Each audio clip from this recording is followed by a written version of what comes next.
नमस्कार, आप देख रहे हैं न्यूज़ फॉर नेशन और मैं हूं सांत्वना। आज हमारे साथ पटना के प्रसिद्ध ऑन्कोलॉजिस्ट डॉक्टर ऋतु शर्मा जी हैं, जो पटना में मगध कैंसर सेंटर चलाते हैं। ये एक डेडिकेटेड कैंसर सेंटर है।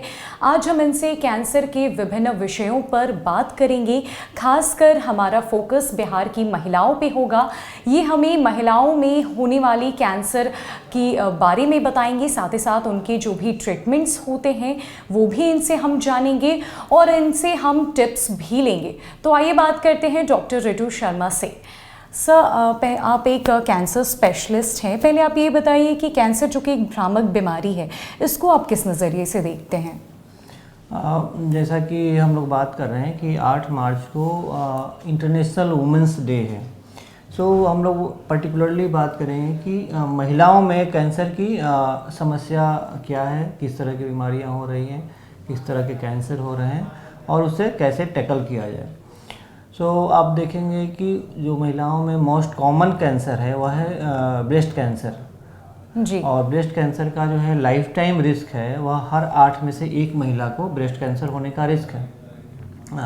इसके अलावे जो है कि कार्सिनोमा सर्विक्स या थायराइड कैंसर या अलग अलग तरह की जो बीमारियां हैं, ओवरी कैंसर, एंडोमेट्रियल कैंसर, ये भी महिलाओं में कॉमन है। लेकिन ब्रेस्ट कैंसर जो है महिलाओं में मोस्ट कॉमन है। और इस बात को इसलिए मैं स्ट्रेस कर रहा हूँ कि जो मोस्ट ऑफ जो डेथ हो रहे हैं बिकॉज ऑफ ब्रेस्ट कैंसर वह प्रिवेंटेबल है। यदि अर्ली अवस्था में ब्रेस्ट कैंसर को डिटेक्ट किया जाए बाई स्क्रीनिंग तो उसको क्योर किया जा सकता है और जो हज़ारों हज़ार की तादाद में जो कैंसर रिलेटेड डेथ हो रहा है उसको प्रिवेंट किया जा सकता है जी। एक चीज़ है। दूसरा है कि महिलाओं में आप खास करके देखेंगे, चूँकि हमारे यहाँ पेशेंट जो आते हैं एडवांस स्टेज में आते हैं तो बहुत तरह का इशूज है। जैसे इस साल का थीम जो है इंटरनेशनल वुमेंस डे का, ब्रेक द बायस, मतलब जो महिलाओं के साथ जो बायस हो रहा है या जो डिफरेंस हो रहा है उसको खत्म करना है, ठीक है। जो जेंडर इनइक्वलिटी जो है उसको ख़त्म करना है, उस गैप को। ये भी बायस भी एक कारण है कि जिससे कि महिलाएं जो है कि लेट स्टेज में पहुंचती हैं, सही समय पे इलाज नहीं होता है, सही समय पे डॉक्टर के पास नहीं पहुंचती हैं। इसको ख़त्म करना है, इस बायस को ख़त्म करना है। हाँ, आपको ये बताते चलें कि महिलाओं में कैंसर, जो ब्रेस्ट कैंसर, उसके क्या क्या रिस्क फैक्टर हैं। तो उसके रिस्क फैक्टर तो बहुत सारे हैं, मल्टीपल हैं। जैसे एज मोर देन 40 ईयर्स की जो महिलाएं हैं, जो महिलाओं में जो है कि बच्चे वगैरह नहीं हैं या ओबेसिटी है, तो उनमें ब्रेस्ट कैंसर का रिस्क ज़्यादा रहता है। हार्मोन रिप्लेसमेंट थेरापी से भी रिस्क बढ़ जाता है। 5 to 10% जो है ब्रेस्ट कैंसर बिकॉज ऑफ आपको जेनेटिक म्यूटेशन की वजह से हो रहा है, हेरिडिटरी की वजह से हो रहा है, तो उसको अर्ली स्टेज में डायग्नोस किया जा सकता है बाई स्क्रीनिंग। बहुत सारे हैं। सबसे ज़रूरी जो है महिलाओं में जो है जागरूकता, अवेयरनेस जो है बढ़ाने का ज़रूरत है। लोगों को अवेयर किया जाए तो उससे बहुत सारी समस्याओं का जो है ना हम लोग समाधान कर सकते हैं। सर, तो मार्च का महीना चूँकि महिलाओं के लिए समर्पित होता है, इंटरनेशनल विमेंस डे है और आपका जो ये थीम है ब्रेक द बायस, तो आप इस बायस को कैसे ब्रेक करेंगे, कैसे आप जागरूक करेंगे खासकर महिलाओं को, ताकि वो आगे आ सके, अपनी समस्याओं को बता सके? तो ये ब्रेक द बायस है क्यों और इस पर आप लोग कैसे काम करेंगे? हाँ, देखिए, एक ब्रेक द बायस जो है इसमें एक्चुअली सोसाइटी में जो भी हैं हर किसी का एक रिस्पॉन्सिबिलिटी है कि उसमें अपना कंट्रीब्यूशन दें। जैसे कि सबसे बड़ा रिस्पॉन्सिबिलिटी आपका मीडिया का होता है कि आप अपने मीडिया चैनल के थ्रू लोगों को अवेयर करें, लोगों को बताएं कि आपके क्या अधिकार हैं, क्या रिस्पॉन्सिबिलिटीज़ हैं, है ना। आपको आके अपना आगे आके समस्या लोगों को बतानी है, जैसे वो खुद से जो है कि कर सकते हैं। साथ में जो भी उनके जो काउंटर पार्ट्स हैं, ठीक है, जैसे हमारे पास तो हर तरह के पेशेंट आते हैं, पुरुष भी आते हैं, महिला भी आते हैं। तो जैसे किसी के हस्बैंड आ रहे हैं या ब्रदर आ रहे हैं तो हर किसी को हम लोग काउंसलिंग करते हैं, उनको बताते हैं कि क्या करना है, कैसे करना है, या इग्नोर नहीं करना है, ठीक है, यदि कोई समस्या हो रही है। आप ग्रेजुअली देखेंगे कि दुनिया के हर पार्ट में जो है बायस या इसको ख़त्म करने के लिए काम हो रहा है। लोग एक्टिवली जो है कि काम कर रहे हैं जी। और सोसाइटी के हर सेक्शन से जो है कि इसमें सहयोग मिल रहा है। एज ए डॉक्टर या as a health care workers हम लोग जो है कि प्रॉपर काउंसलिंग देके, यदि कोई भी महिला आती है तो उनको सही समय पे सही इलाज दिया जाए, प्रॉपर बीमारी का स्क्रीनिंग हो उस बात का ख्याल रखते हैं। हाँ, जैसे एफोर्डेबिलिटी का एक इशू होता है, तो वहाँ भी हम लोग यदि फीमेल पेशेंट है तो उनका हम लोग ख्याल रखते हैं कि कैसे उनका सस्ता इलाज हो या सही समय पे सही इलाज हो विद क्वालिटी। सो इस चीज़ का हम लोग ख्याल रखते हैं। सर, चूँकि बिहार में ज़्यादा जो सेक्टर है वो रूरल सेक्टर है, ग्रामीण क्षेत्र है, तो कई महिलाएं ऐसी होंगी जो आपके पास ग्रामीण क्षेत्र से आती हैं। क्या आपने कुछ ऐसा कॉमन देखा है उन लोगों में, कैंसर का कोई कॉमन टाइप जो ग्रामीण क्षेत्र की महिलाओं में ज़्यादा देखने को मिलता है? हाँ, ये देखिए, ये भी बहुत अच्छा सवाल है। ख़ास करके जो अर्बन एरिया से आते हैं उसमें breast cancer most common malignancy है जी। जो ग्रामीण परिवेश से आते हैं उसमें भी आप देखेंगे ग्रेजुअली ब्रेस्ट कैंसर का रिस्क बढ़ रहा है, बट वहाँ पे कार्सिनोमा सर्विक्स जो है वो भी जो है कि ज़्यादा केस में देखा गया है। कार्सिनोमा सर्विक्स के केसेस ज़्यादा आते हैं रूरल एरिया से। इसके अलावा जो है कि हेड एंड नेक कैंसर, क्योंकि हमारे यहाँ रूरल एरियाज में भी है कि तंबाकू वगैरह का प्रयोग ज़्यादा होता है, वह कॉमन है। जेनेटिक प्लेन है तो यहाँ पे hepatobiliary cancer, gall bladder cancer वगैरह के पेशेंट ज़्यादा आते हैं। तो डिफरेंस है, एपिडेमियोलॉजिकल डिफरेंस है अर्बन और रूरल एरियाज में है। तो ग्रामीण क्षेत्र की महिलाओं को कैसे पता चलेगा कि उन्हें कैंसर हो गया, और वो उनका प्रिवेंशन क्या है, वो कैसे बचाव करेंगी? इसके लिए जानना होता है कि कैंसर के क्या क्या जो है कि सिम्टम्स हैं, डेंजर साइंस जिसको हम लोग कहते हैं।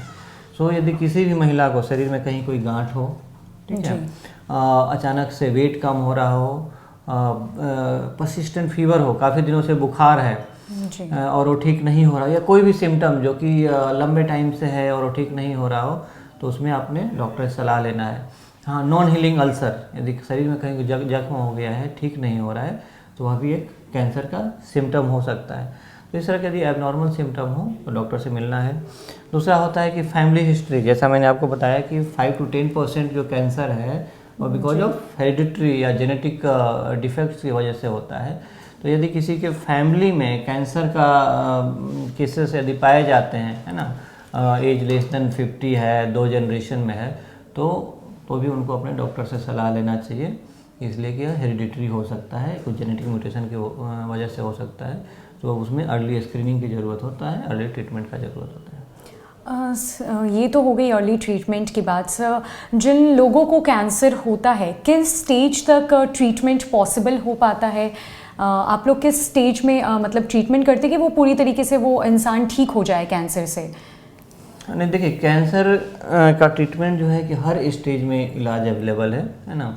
लेकिन यदि अर्ली स्टेज में कैंसर डायग्नोस होता है तो उसको हम लोग क्योर कर सकते हैं ना, बिल्कुल ठीक किया जा सकता है।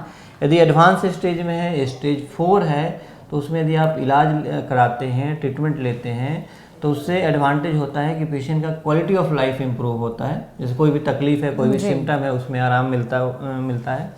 प्लस जो है कि पेशेंट का सर्वाइवल भी इंक्रीज करता है, क्योंकि अब बहुत सारे टारगेटेड थेरापी आ गए हैं, इम्यूनोथेरापी आ गया है, तो उसे एडवांस स्टेज में बीमारी का यदि आप इलाज करते हैं तो उससे सर्वाइवल, मतलब ओवरऑल जो लाइफ जो है वो बढ़ाया जा सकता है, सर्वाइवल रेट बढ़ जाता है।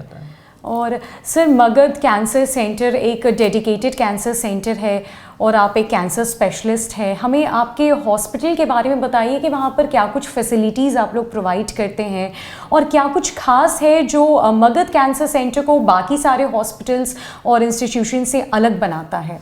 देखिए, हमारे यहाँ जो है कि सबसे पहला चीज़ तो जैसा कि आपने कहा कि डेडिकेटेड कैंसर सेंटर है। बहुत ऐसे कम बिहार में सेंटर हैं जो कि डेडिकेटेड कैंसर सेंटर है। मेरे यहाँ केवल कैंसर पेशेंट का ही इलाज होता है जी। तो उससे एडवांटेज होता है कि आपका जो भी टीम है, डॉक्टर्स हैं, नर्सिंग स्टाफ्स हैं, वो सब पर्टिकुलर डिजीज के लिए वो ट्रेंड होते हैं। तो मेरे यहाँ जो है कि एक ट्रेंड टीम है जो कि एक्सपर्ट है कैंसर केयर के लिए।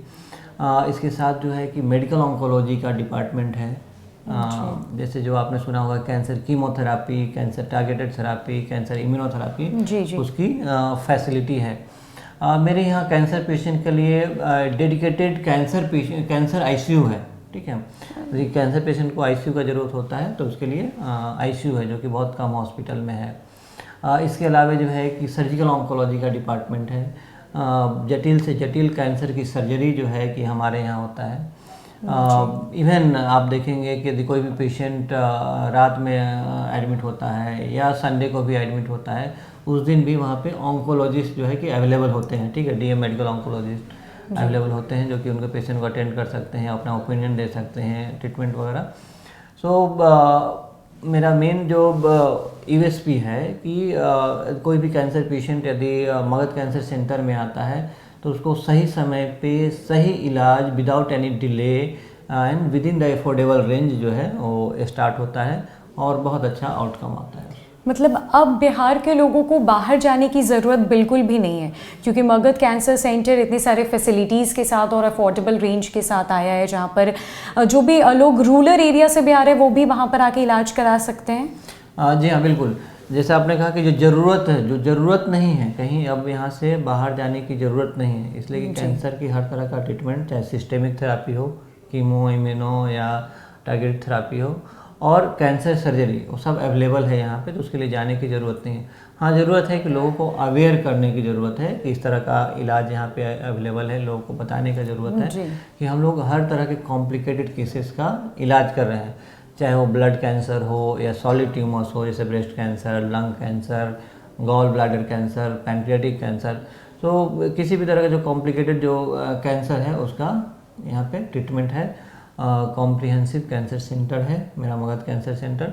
और सबसे बड़ा चीज़ है कि यदि आप किसी महानगर में जाके जो इलाज कराते हैं उससे यहाँ पे आपको 1/4 कॉस्ट लगता है ओवरऑल ट्रीटमेंट में।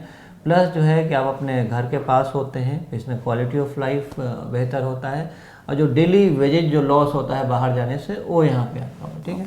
प्लस जो है कि अभी हम लोगों ने एक नया उसमें वहाँ पे प्लान स्टार्ट किया है कि यदि कोई पेशेंट पुअर पेशेंट है ना, उसको रजिस्ट्रेशन के लिए भी पैसे नहीं हैं, तो सैटरडे संडे आके हमारे यहाँ दिखा सकता है, उसको फ्री ऑफ कॉस्ट ट्रीटमेंट। मतलब जो लोग हिचकिचाते हैं कि नहीं कैंसर है तो कैसे बताएं, या फिर कई लोगों के दिमाग में ये रहता है कि नहीं कैंसर है भी तो लोग सोचते हैं कि नहीं है, तो इसके लिए आप लोगों ने काउंसलिंग शुरू की है जो सैटरडे संडे है, और वो फ्री ऑफ कॉस्ट है, कोई भी आ सकता है।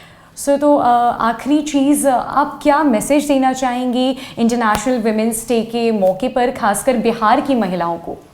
हाँ, मैसेज यही देना चाहेंगे कि आप जागरूक रहें, ठीक है, अपने अधिकार के बारे में, अपने रिस्पॉन्सिबिलिटीज के बारे में समझें, और यदि कोई भी हेल्थ रिलेटेड कोई भी इशूज हो तो उसको इग्नोर ना करें, ठीक है, सामने आके बताएं, लोगों से मिले, डॉक्टर से मिले और उसका समाधान करें।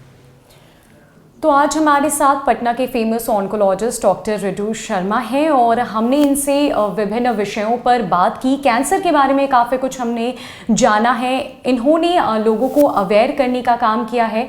पटना में मगध कैंसर सेंटर डॉक्टर ऋतु शर्मा के द्वारा चलाया जाता है, जहां पर हर तरह की फैसिलिटीज़ है, और जैसा कि ये डेडिकेटेड कैंसर सेंटर है तो यहाँ पर हर एक फैसिलिटीज़ है कैंसर पेशेंट्स के लिए, चाहे वो कोई भी दिन हो, टाइमिंग कोई भी हो, पेशेंट्स के लिए हमेशा अवेलेबल होता है। यहाँ के सर्जन्स, डॉक्टर्स हमेशा अवेलेबल होते हैं।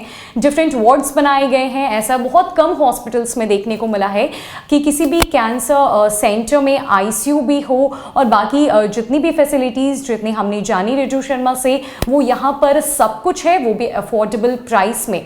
तो अब किसी को भी बाहर जाने की ज़रूरत नहीं है। बिहार में मगध कैंसर सेंटर खुल चुका है, जहाँ पर आपके हर एक जो कैंसर की बीमारी है, जो कैंसर के टाइप्स हैं, उनका इलाज है।